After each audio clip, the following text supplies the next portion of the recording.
Everyone welcome back to my channel achiever BSCB foundation. तो दोस्तों आज हम लोग 10th वाले बच्चों के लिए जो 2022 में एग्ज़ाम देने वाले हैं यानी फरवरी में, ठीक है, उनके लिए मैं लाई हूँ सोशल साइंस का मॉडल पेपर। तो करवा चुकी थी, ठीक है, पार्ट 10 में, जो कि मॉडल पेपर 5 तक करवाए थे, 10 पार्ट में करवाए थे। एक पार्ट का एक जो मॉडल पेपर 1 दिया हुआ है उसका 2 पार्ट किए थे, तो 5 मॉडल पेपर करवाए थे, तो पूरा 10 करवाए थे। ठीक है, अगर आप लोग को देखना है आप लोग देखिए जाके अचीवर बीएससीबी फाउंडेशन के प्लेलिस्ट में देख लीजिएगा, पूरा सब्जेक्ट का मॉडल पेपर दिया हुआ है। ठीक है, आज मैं सोशल साइंस का इतिहास सब्जेक्टिव लेके आए हैं, ठीक है, जो कि लघुत्तरीय लेके आए हैं। ठीक है, अभी दीर्घोत्तरीय बचा हुआ है, लघुत्तरीय लेके आए हैं, हिस्ट्री का लेके आए हैं फ्रेंड्स। ठीक है, तो देखिए क्वेश्चन, देखिए यहाँ पे 1 से 6 तक का उत्तर लघुत्तरीय दिया हुआ रहेगा। ठीक है, 5 क्वेश्चन अभी करवाने जा रहे हैं। ठीक है, चलिए क्वेश्चन नंबर 1 देखिए, लघुत्तरीय का करवा रहे हैं, दीर्घोत्तरीय भी बचा हुआ है। ठीक है फ्रेंड्स, तो क्या कह रहा है, अमेरिका हिंद चीन में कैसे दाखिल हुआ, चर्चा करें। ठीक है, अमेरिका हिंद चीन में कैसे दाखिल हुआ, ठीक है, वहाँ कैसे प्रेजेंट हुआ, इसका चर्चा करें। ठीक है, चलिए तो देखते हैं इसका आंसर कि 1950 में उत्तरी वियतनाम में हो ची मिन के साम्यवादी लगातार बढ़ते बनाए हुए थे। ठीक है, बढ़त जो होता है ना, मतलब अपना बढ़ावा करना, बनाए हुए थे। इसी क्रम में दिएन बिएन फू दुर्ग पर साम्यवादी हो ची मिन की सेना ने फ्रांसीसी सेना को बुरी तरह हराकर कब्जा कर लिया। ठीक है, हराकर उसको कब्जा कर लिया।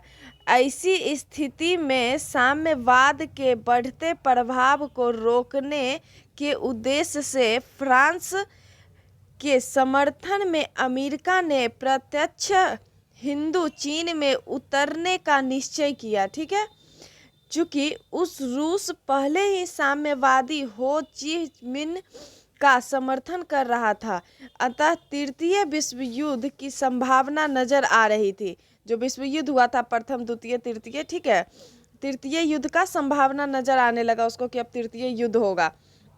इन्हीं परिस्थितियों में मई 1954 में जेनेवा समझौता हुआ, जिसके फलस्वरूप वियतनाम को 2 हिस्सों में बांट उत्तरी वियतनाम साम्यवादियों को तथा दक्षिण वियतनाम फ्रांस अमेरिका को समर्पित सरकार को दे दिया गया। ठीक है, चलिए आगे देखते हैं। लाओस और कंबोडिया में वैध राजतंत्र के रूप को स्वीकार कर संसदीय शासन प्रणाली अपनाई गई। ठीक है, इस व्यवस्था के बाद भी साम्यवादी दक्षिण वियतनाम, लाओस तथा कंबोडिया के प्रभाव से बढ़ते जा रहे थे। ठीक है, जबकि अमेरिका में इन क्षेत्रों को साम्यवादी प्रभाव में जाने से रोकने के लिए कृत संकल्प था। ठीक है फ्रेंड्स, समझ गए। चलिए नेक्स्ट नंबर देखते हैं, क्वेश्चन क्या कह रहा है। क्वेश्चन कह रहा है कि नापाम और एजेंट ऑरेंज क्या था। ठीक है, क्या था ये पूछ रहा है। चलिए आंसर देखते हैं फ्रेंड्स कि अमेरिका कंबोडिया में जटरीला एवं वियतनाम में नापाम बम था। एजेंट ऑरेंज रासायनिक हथियारों का उपयोग संघर्ष के दौरान किए, जो अत्यंत घातक एवं पर्यावरण के लिए घातक था। ठीक है, चलिए आगे देखते हैं कि 1969 में अमेरिका ने कंबोडिया में जटरीला, ठीक है, जटरीला नामक रासायनिक छिड़काव किया, जिससे 40 एकड़ रबर वृक्ष समाप्त हो गए। नापाम, ठीक है, नापाम बम रासायनिक हथियार था जो एक तरह का ऑर्गेनिक कंपाउंड है। ठीक है, ऑर्गेनिक कंपाउंड है। यह अग्नि बमों में गैसोलीन, ठीक है, मीनिंग पे ध्यान दीजिएगा, गैसोलिक के साथ मिलकर एक ऐसा मिश्रण तैयार करता था जो त्वचा से चिपक जाता था। ठीक है, आगे देखिए कि एजेंट ऑरेंज क्या था। तो एजेंट ऑरेंज फ्रेंड, यह एक ऐसा जहर था जिससे पेड़ों की पत्तियों झुलस जाती थी एवं पेड़ मर जाते थे। ठीक है, पेड़ मर जाते थे। अमेरिका इनका इस्तेमाल जंगलों के साथ खेतों और आबादी दोनों पर जमकर किया। ठीक है, इस जहर का असर आज भी नजर आता है जन्मजात विकलांग एवं कैंसर के रूप में। ठीक है, जन्मजात के विकलांग एवं कैंसर के रूप में ये अभी भी नजर आता है। ठीक है, चलिए नेक्स्ट क्वेश्चन फ्रेंड्स करते हैं। तीसरा नंबर क्वेश्चन क्या कह रहा है कि औद्योगिकीकरण में ने मजदूरों की आजीविका को किस तरह प्रभावित किया। ठीक है, चलिए और आंसर देखते हैं फ्रेंड्स कि औद्योगिक के कारण घरेलू उद्योगों के मालिक अब मजदूर बन गए। इनका आजीविका उद्योगपतियों के द्वारा दिए गए वेतन पर निर्भर था।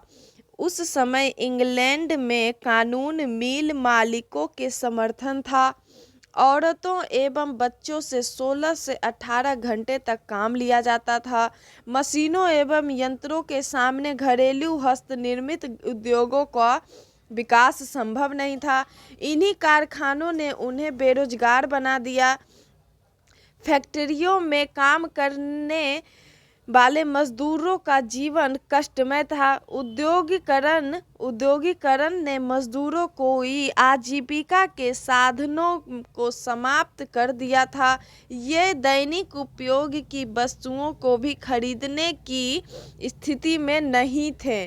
ठीक है, चलिए नेक्स्ट नंबर क्वेश्चन देखते हैं फ्रेंड्स क्या कह रहा है। चौथा नंबर क्वेश्चन कह रहा है कि शहरों के उद्भव में मध्यम वर्ग की भूमिका किस प्रकार रही।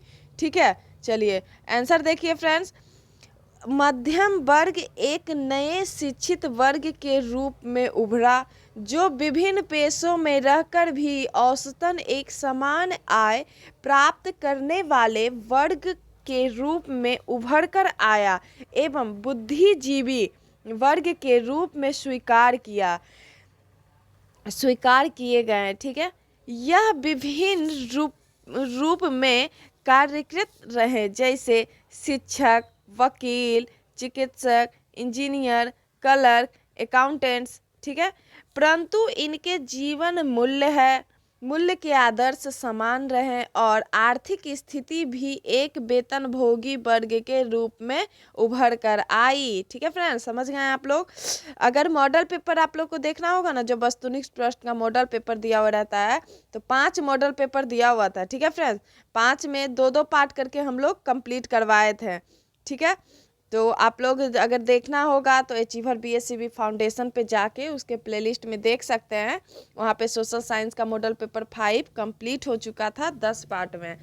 अगर आप लोग को कोई अदर सब्जेक्ट का भी देखना होगा, जैसे साइंस हो गया, हिंदी हो गया, संस्कृत हो गया, तो आप लोग देख सकते हैं। सारा सब्जेक्ट वहाँ दिया हुआ है। ठीक है, आप एक बार जाके देख लीजिएगा अच्छे से। ठीक है, चलिए नेक्स्ट नंबर क्वेश्चन देखते हैं कि असहयोग आंदोलन जन आंदोलन था कैसे।